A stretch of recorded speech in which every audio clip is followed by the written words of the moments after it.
Jesus laughs in Galilee. Chapter 2, The Massacre of the Innocents. The mind communication stopped when Martha pulled her finger away from the baby in the manger. She then took her brother away in a hurry to escape like he urged her to do. And her mind was so full of worry and plans that she didn't notice they were walking straight into the part of the forest, the dangerous part of the forest where the wolves lived. Of course they noticed. Martha wondered, what did the baby mean by saying, when she asked why all the babies couldn't be saved, that there are only 2 babies that fit into the jacket? She pondered. It was such a mysterious thing to say, she thought. And she didn't pay attention at all to the danger around her, the eyes, the glowing eyes lurking behind the leaves in the dark forest. The wolves were winking to each other over branches and leaves, waiting for the right moment to strike, waiting for Abu Alu, the wolf of wolves, Abu Alu, a warrior wolf waiting to make the decisive decision to crack the back of any fool that would stand to oppose him. The animals, the wolves, gnashed their teeth with salivating hunger, waiting for mighty Abu Alu to make the first strike if he wished. If he wished. He didn't always really care to, though. The wolves hoped that the 2 small creatures, the 2 small little babies, would most likely be ignored by the mighty Abu Alu, and they would all pounce at the same time to get their primo bite of meat out of the 2 little creatures. Lazarus and Martha, walking naively through the most dangerous section of town at night, were oblivious to anything around them other than their worries and thoughts. Well, actually, I should say Martha's worries and thoughts. Lazarus, he was thinking about interesting things. The mighty Abu Alu not only licked his lips, but he said, I feel intoxicated by the smell of innocent flesh. But when he jumped in the air high and majestically posing for the crowd into a well-practiced position maximized to make him look awesome, he flipped over to a head-on shot, planning to scoop the 2 babies in one mouthful, one packed cheek of bloody yum-bursting flavor licking his lips as he flew his body in the air, but instead he met the angel's force field that cracked every tooth out of the mighty Abu Alu's mouth. Little did he know these 2 little creatures were being protected. And after that, he was forever named Gummy Abu Alu. And he had to rely on the other wolves to leave him their scraps from that point on. The unwise person would write Abu Alu off at this point, but if you looked closely into his eyes, you'd see the demon's fire, his arms raising pitchforks, signaling that they are for hire. And Abu Alu sent out an application form to the Prince of Peace of the air, the great pretender. I will get my revenge, he thought. Will he? The children slept protected by the angels, without even knowing it, which they knew was dangerous because it could give the babies the idea that there's no danger. So Martha dreamed, and the angels entered her dreams. They said, we protected you all night from wolves that wanted to eat you. You were in terrible danger, you both. We have to stop helping you, or else you won't use your free will to develop your souls. Martha didn't say anything, but her eyes showed the angels that she understood. Your father didn't want to leave without saying goodbye to you, but the stronger message beat it. Here it is. they transported Martha's face so that she was floating in the air, watching her father's soul rising in an escort of angels amidst the stars.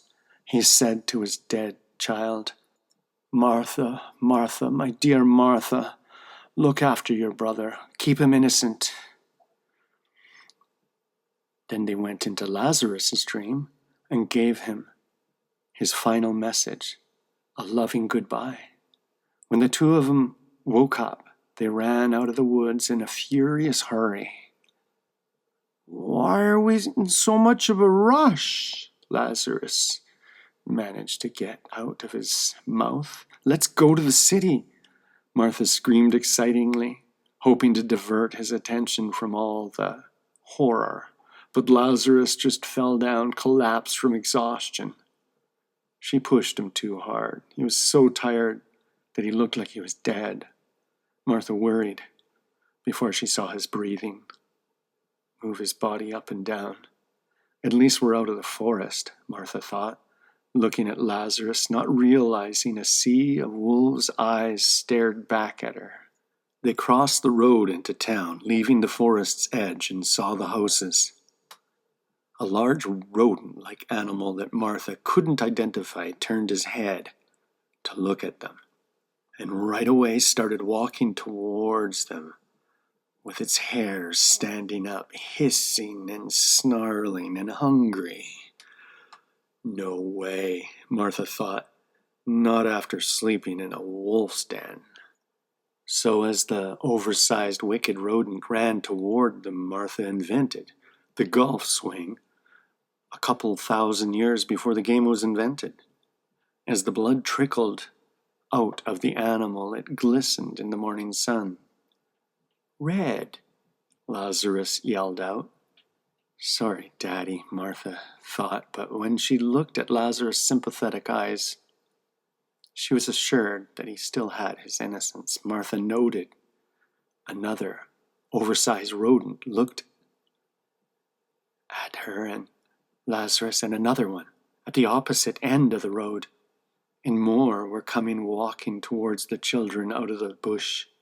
These rodents proving those rodents stuck together, Martha spied a hole against the wall of the building they were near, and without hesitation pushed her brother in and jumped in after him, not knowing what was in there, but they crawled into the light on the other side of the wall. And then they were in an establishment with tables and chairs and people clinking glass cups while a long-bearded man played the lute. There was so much racket, nobody sitting at the tables heard Martha fighting with the oversized rodents, stabbing and swinging her stick, sending rodent guts and blood flying into people's drinks unnoticed. Martha remembered what the baby told her. There's only room enough for two in the pockets. There's only enough room for two in the pockets, and then she noticed a jacket slumped down on a chair with two gaping, wide-open pockets, one on each side. She instantly understood what the baby meant. "Now don't worry, you'll be alone in this pocket, but you won't be alone, because I'll just be on the other side in the other pocket, okay? We have to be really quiet, okay? Just take a nice nap now, Lazarus, okay?" "Okay," he answered, tenderly obedient to his sister. "Okay, go to sleep now. Shh. Okay." She climbed into her pocket after Lazarus was tucked inside of his fast asleep. Since he never snored loud, sleeping was the smartest option. She heard some calamity in front before the jacket was quickly picked up with a swoop, and a large man slipped his arms into it, wearing it, walking out the door. The nasty rodents peeked out of all the holes in the wall and watched in disappointment. Their baby meals slipped away from possibility.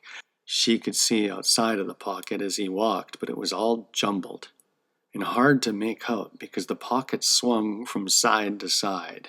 But as he walked, she saw soldiers. Soldiers and swords that got redder. The swords were first shiny, but then they were redder and redder and redder, and splashing and red spilling and splashing everywhere, and cries that echoed down the streets of mothers weeping as their children were slaughtered and the fathers beaten by the soldiers and thrown to the middles of the streets to taste the red syrup of their dying legacy. Weeping and pleading before the soldiers that shut their compassion off and committed an act that resonated through time and horror. Their unconscious faces breathing in their own blood-soaked tears. Martha prayed that Lazarus stayed asleep. Their crippled expressions breathing in their own blood-soaked tears. Martha prayed that Lazarus stayed asleep. The sight was even too much for the muscular man that wore the huge jacket. He started stumbling, and then he fell against the wall before he crumpled to the floor and cried, heaving and uncontrollable sobs. A soldier looked at him, unsheathed his sword, and said, "We don't need troublemakers here." Oh no, Martha thought, oh no. And then she said, "Get up! Get up! Get up right now, or he's going to kill you." The man, who was a pagan, thought the voice was the goddess Athena. So he obediently stood up, saluted, and with his long arm he reached over at lightning speed and grabbed the sword from the soldier's hands, stabbing him with his own sword straight over the top of his head, down his body, so he looked like he was ready for an Aztec barbecue. The weeping warrior got down to his knees and said, oh goddess, what is it next that you counsel me to accomplish now?" Martha thought quickly and said, walk out of town, warrior, calmly, stay out of trouble, just get away from here." And then she remembered to say, "I command you." The man got up, walked through the bloodshed, and the crying of children and weeping of women and men. Martha was so thankful that Lazarus didn't have to see the carnage, and each step out of town the mad maid produced a great relief inside. She thanked God for her. He walked on, with a baby in each pocket, believing he was on an order from the goddess Athena, not really knowing that it was a different god at hand here. Find out in Chapter 3 how long Martha can pretend to be the goddess Athena. Hi, if you could check out the links below, you could see some of my comics for sale. And I'll see you next week for the continuation of this tale. And I remind you, every thumbnail that I do is real art, made by hand, made by a human soul as art, painting. And watch my musical comics. I have all these wonderful poems and stories. Sometimes I speak them and sometimes I sing them. Some they need to be sung. They tell me you got to sing it. The poem itself tells me it doesn't say I need to be sung. It just once you say it, it just needs to be sung. Anyway, I'll see you next time in Chapter 3 of Jesus Laughs in Galilee.